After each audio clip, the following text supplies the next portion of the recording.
be together about it, up to 7 farmers.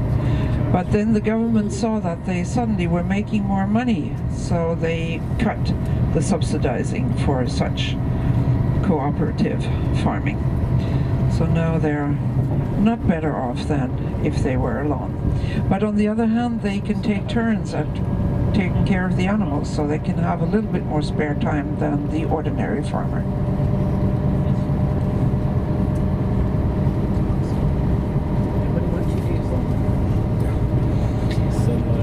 100 years ago, there were animals of prey in this area: bears, wolves, wolverines, and lynx.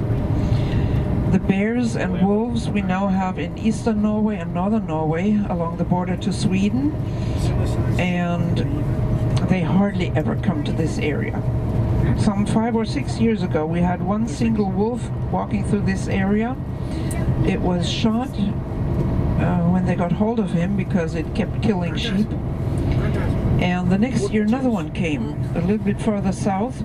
I haven't heard any news about him being shot, so maybe he did survive and walk back to eastern Norway where he could find a mate, if he was lucky. I don't know. Maybe some farmer shot him and never told anyone about it.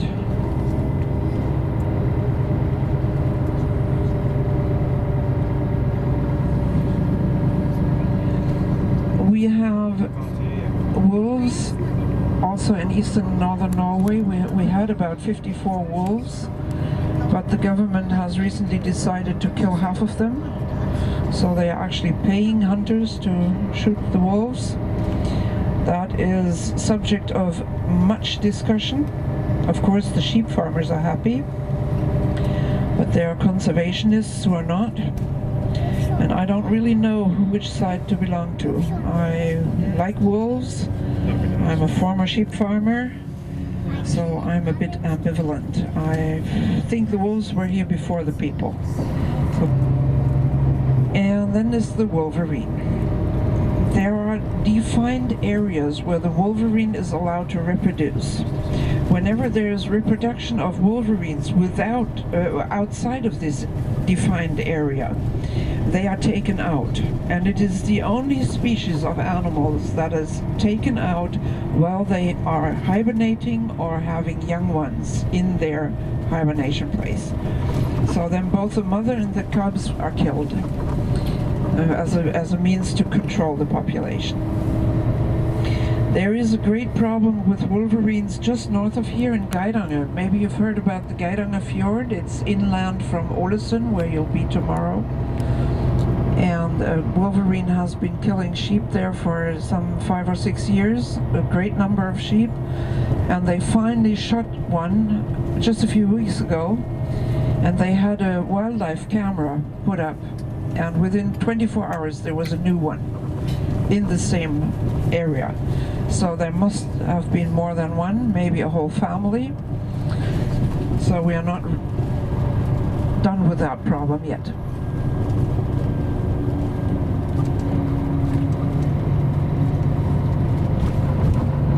The wolverines, I don't know whether you know what they look like. They look like a big marten.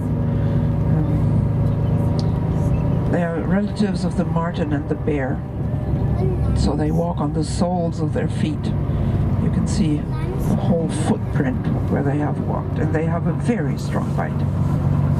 And love leg of lamb. Yeah.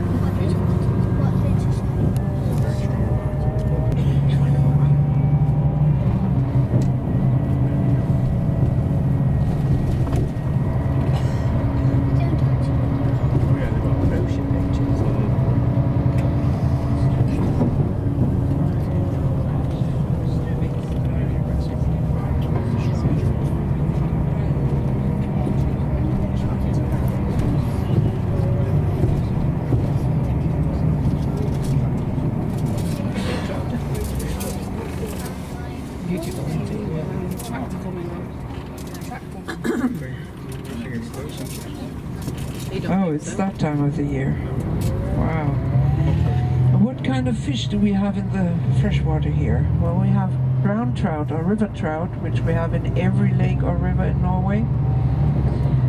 And then you saw that there was no gigantic waterfall between here and the fjord, so we have salmon and sea trout in this lake, which go all the way up into the rivers to spawn.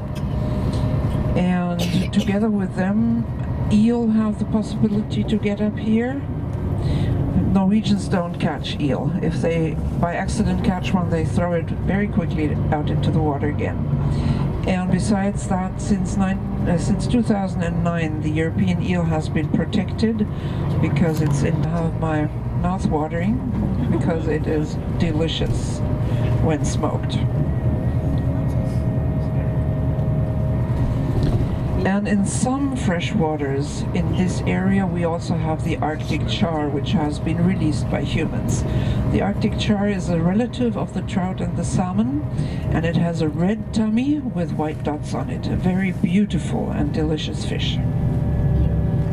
If you want to fish a greater variety, then you have to go to eastern Norway, because of course the ice ages eradicated all life, but the fish were able to recolonize the eastern part of Norway through the waters of the Baltic Sea.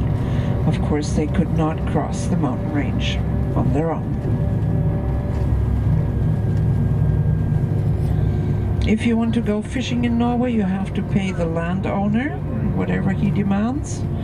In the famous salmon rivers, that is quite a substantial amount of money for 8 hours. But like here, I would guess it's not too expensive. The landowners are the farmers. We don't have big landowners like you do in Great Britain, where you have aristocracy. We don't have aristocracy in Norway. We have the royal family and very few other families who have great possessions of land. In addition to that, you have to pay a government tax. It is a small amount for fishing trout. It is double that amount for fishing salmon. In salt water you can fish for free, any place. Well, not too near the mouth of a river, not too near a fish farm, but otherwise you're free to fish.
Told you about one hero in this valley. There is another one.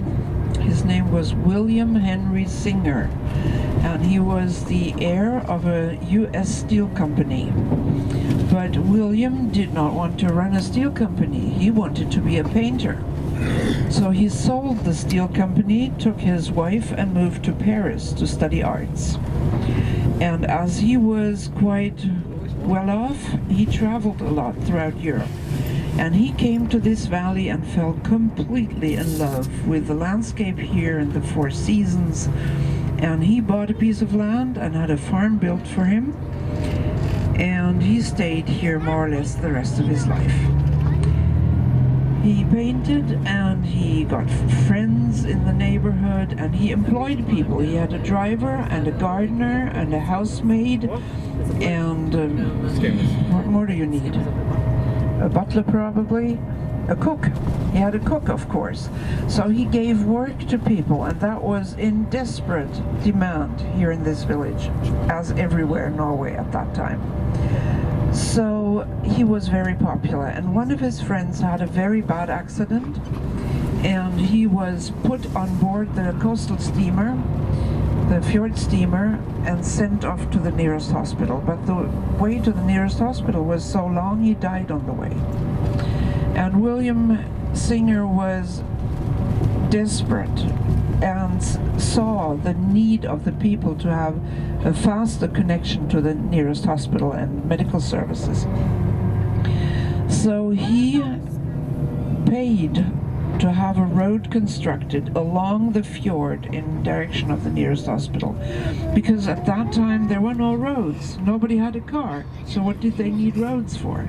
They went sailing or rowing along the fjords and along the lakes. That was the main means of transport. So he had a road built, but still it was a long transport to the nearest hospital. So he bought a piece of land around the corner along this fjord in Nordfjordeid and built a whole hospital. And he equipped the hospital, and he paid the wages of the doctors and nurses for the first period of time. And for that he is until this day celebrated as a great hero here in this area. When he died and he and his wife were not blessed with children, he donated his farm to the doctors and nurses of his hospital as a recreation home. Today it is a museum for his artwork and his life, owned by the municipality of Stryn. I will show you his farm. It's the only green farm for miles and miles around.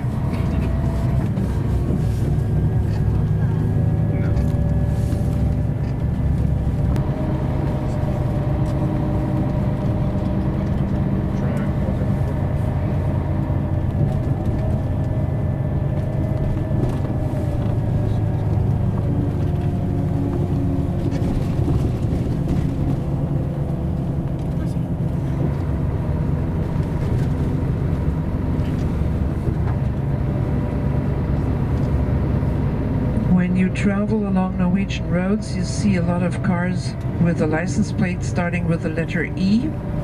All of those are 100% electric. And the greatest percentage of today's new cars that are sold are 100% electric. Electric power has never been very expensive in Norway. It has never been more expensive than it is at the moment. And many people are getting into trouble because they don't have enough money to pay the bill. But it is relatively inexpensive seen in comparison to other countries.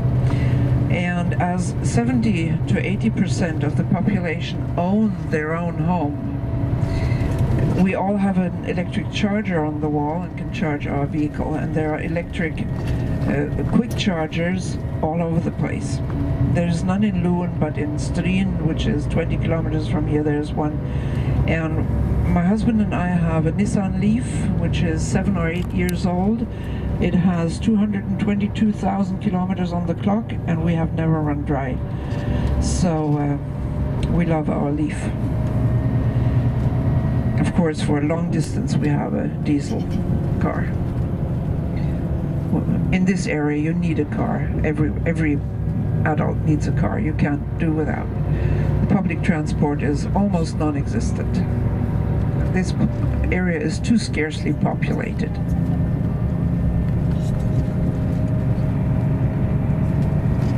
So you'll see a lot of Teslas. They are very popular. And recent Stang, it must have been a 58 model or something like that, or beginning of the 60s. And I learned to drive on that car in 1974. Up and down hill, starting up and down hill with a clutch.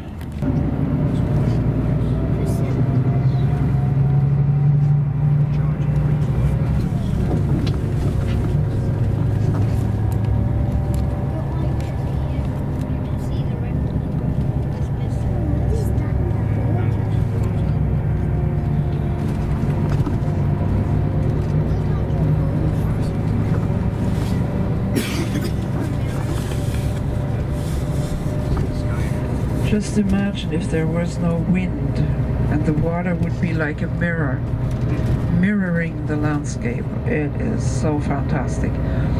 But not today.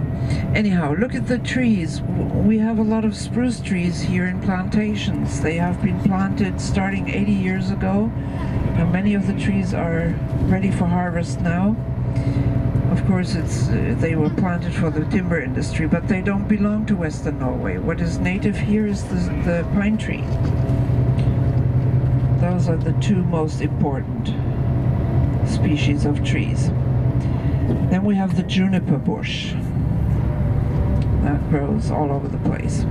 As far as the deciduous trees are concerned, you see all the birch trees. You see the willow, but not the weeping willow that you know from the parks. It is an upright willow. It's called the goat willow. And the alder tree, which those two trees love moisture, so you find them along the lakes and rivers. Those are the main kinds of trees.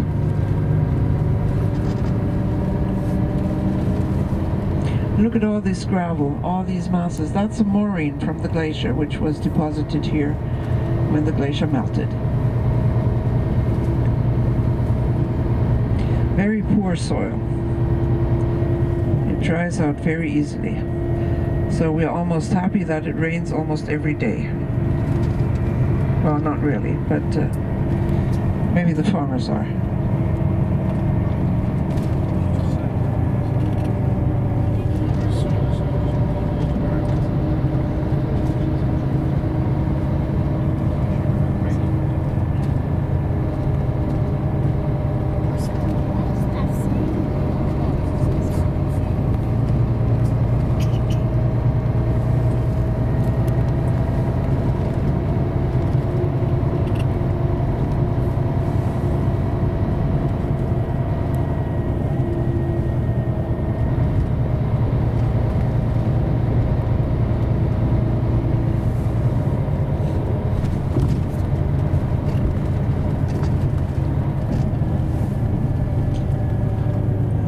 Of precipitation in Western Norway is the reason why we don't grow any crops here. We have only Greenland farming and animal husbandry.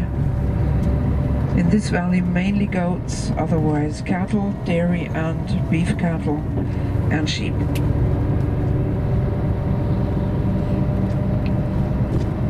Very little pigs in this area, very little hens and chickens. This county produces 75% of the Norwegian raspberries. So the south-facing slopes, they tend to get really warm in summer and are very well suited for growing fruit and berries. If you see large plastic tunnels on your way out of the fjord, those are usually raspberry plantations or cherries. Both fruits don't go well with a lot of rain. Yeah.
those of you who asked to be dropped off at the church, get ready.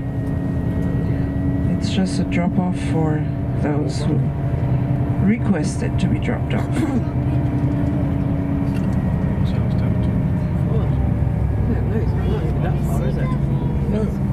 Ship's there. The ship's still there. Yeah, we just said that. Yeah, it'll be it.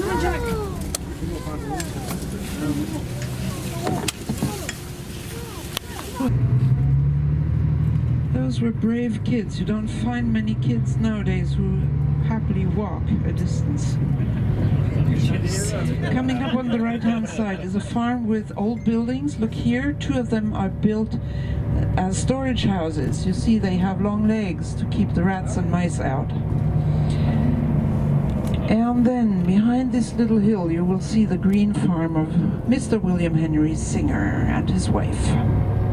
They are just changing the roof.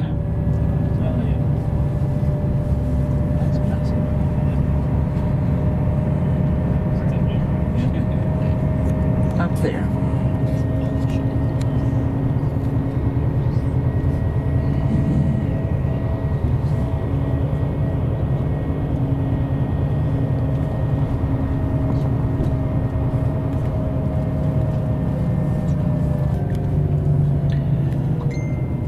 So, ladies and gentlemen, our tour is about to come to an end.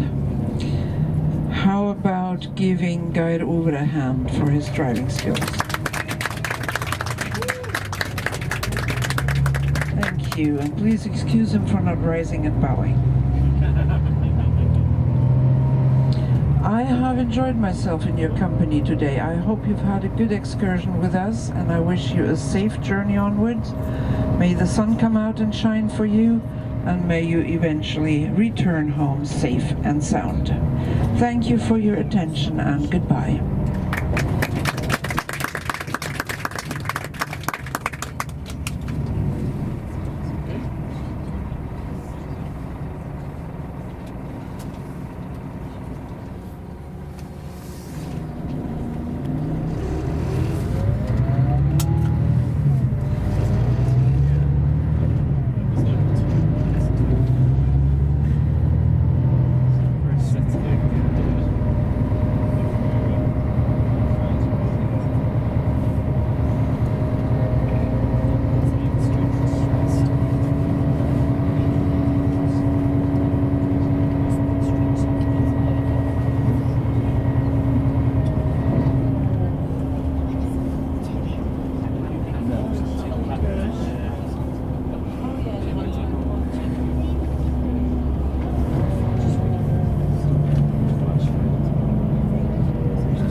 Yeah. What a beautiful place to do it. Yeah.